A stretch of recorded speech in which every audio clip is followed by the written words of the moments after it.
ایک ملاح تھا جو خدائی کا انکار کرتا تھا۔ وہ یہ کہتا تھا کہ دنیا یہ بغیر خدا کے چل رہی ہے، دنیا کا نظام بغیر خدا کے چل رہا ہے۔ خدا کا انکار کرتا تھا، کشتی چلانے والا ملاح۔ اس کی گفتگو حضرت امام جعفر صادق رضی اللہ تعالی عنہ سے ہوئی۔ وہ یہ کہتا تھا کہ اس دنیا کو چلانے والا کوئی نہیں ہے، بلکہ بغیر خدا کے اس دنیا کا نظام چل رہا ہے۔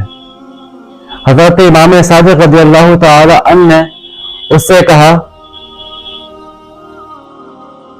کہ ایک بات بتلاؤ، کبھی ایسا ہوا ہے کہ تمہاری کشتی سمندر میں پھنسے ہوئی ہو طوفان کی وجہ سے؟ یعنی کبھی تمہیں طوفان سے سامنا ہوا ہے؟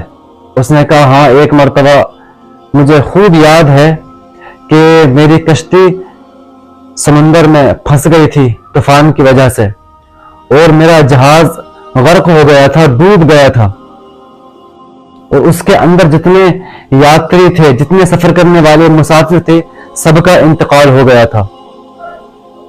تو حضرت امام جعفر صادق نے کہا پھر تم کیسے بچے؟ تو اس ملاح نے کہا کہ مجھے کشتی کا ایک تختہ مل گیا تھا، تو اس تختے کے سہارے میں تیرتا ہوا ساحل کے کنارے پہنچ گیا۔ ساحل کے کنارے سے میں کچھ دور ہی تھا کہ وہ تختہ بھی میرے ہاتھ سے چھوٹ گیا، اور پھر اس کے بعد میں اپنے ہاتھوں کے سہارے تیرتا ہوا ساحل کے کنارے تک آیا۔ اس طریقے سے میں نے اپنے تیرنے کو مکمل کیا اور میں نے ساحل کا کنارہ پکڑا۔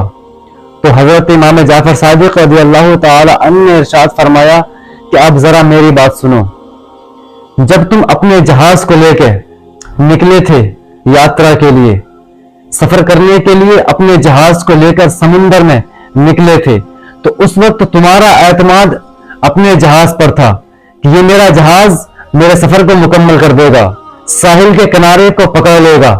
لیکن جب تمہارا جہاز ڈوب گیا، تمہارا جہاز غرق ہو گیا، تو اس وقت تمہارا اعتماد ایک لکڑی کے تختے پر رہ گیا، لکڑی کا تختہ تمہیں مل گیا، اس پر تمہارا اعتماد رہ گیا کہ اب یہ تختہ ہی مجھے پار کرے گا۔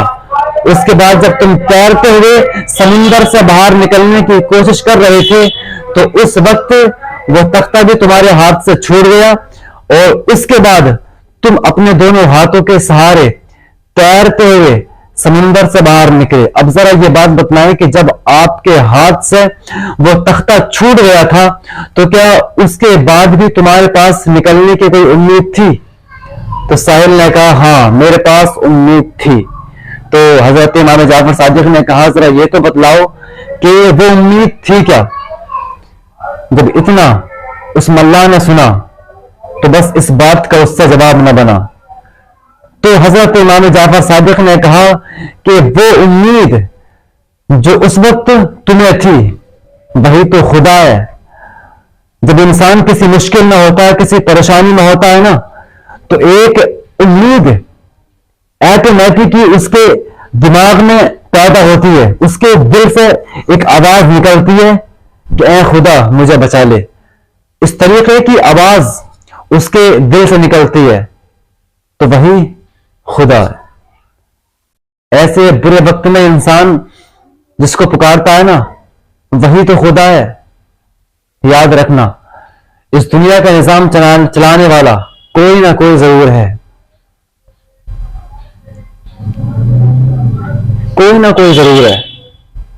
اس کائنات کا نظام ایسے نہیں چل رہا ہے۔ سورج مشرق سے نکلتا ہے اور مغرب میں ڈوبتا ہے، تو اس کو روشن کرنے والا اور ڈبانے والا کوئی تو موجود ہے۔ اتنی طاقت نہیں ہے سورج کے اندر کہ وہ خود نکل جائے اور خود ڈوب جائے۔ تو اس بات کو اپنے ذہن میں فٹ کر لیں کہ دنیا کو چلانے والا کوئی نہ کوئی ضرور ہے، اور وہ کون ہے؟ خالق کائنات ہے جو اس دنیا کا نظام چلا رہا ہے۔ یہ دنیا خود بخود نہیں چل رہی ہے۔